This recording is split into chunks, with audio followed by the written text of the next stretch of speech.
But before all that, he's taking time to join us. Governor, good morning. Thanks for spending time with us. I have to note that your transportation to the ham breakfast was appropriate. You rode your hog in for the Year of the Pig, yeah? Oh, very good, Scott. Yes, I did. It's been an exciting morning already. I managed to run out of gas on 465. Oh, no. Did the Hoosier helpers get you? No, I'm resourceful enough. We got fired up and got down here even on time. But I'm going to use that Year of the Hog line. That is we're at the pork breakfast, the ham breakfast that kicks off the fair every year, and that's going to come in very handy. Good deal. Yeah, Governor, talk about how important our pork producers are to the state. You know, we've had last year was tomatoes. This year we're talking about the pork producers. Talk about their importance here. Well, agriculture in general is enormously important to our state. You know, it's been one thing that's helped sustain Indiana better than other states during this recession, and pork is a huge part of that. It's, of course, economically an important product. Health-wise, it's an important product if people are trying to eat a little more wisely.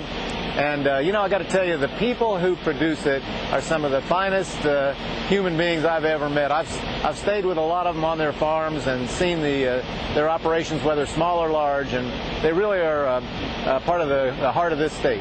We talked to the mayor of Indianapolis a little bit yesterday about how sometimes the role of an elected official is to make people feel comfort in times of fear. Economically, a lot of the 900 or so thousand people who will be at the fair this year are feeling that, and you'll have the chance to interact with a lot of them. What are you telling people as they come to you and say, Governor, what's going on? How are we going to dig out of this? How close are we to being on the bright side of this?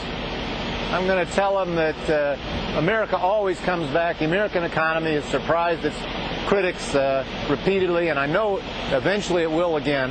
And I'm going to tell them that Indiana is going to lead the way out of this recession. You know, Scott, so far this year, Indiana every month has been either number 1 or number 2 in adding private sector jobs. And if we can keep our act together here, keep taxes low while others are raising them, when jobs come back to America, they'll come to Indiana disproportionately. Well, I guess we should say that the fair also offers a lot of temporary jobs. They are temporary, but at least during the 17-day run, it is offering some temporary jobs there. Governor, what's on tap? Are you going to be out at the fair every day? I know we've spoken to Mrs. Daniels, and she's a big part of all the activities and festivities, especially with her walk, her Heartland Walk tomorrow. Yeah, Joy, I'll be here on and off as often as I can. There's no way to top Sherry, and she's here every single day. She loves the fair, and the fair loves her, so you can catch her act out here, milking cows, cross-sawing logs, and line dancing, whatever they got.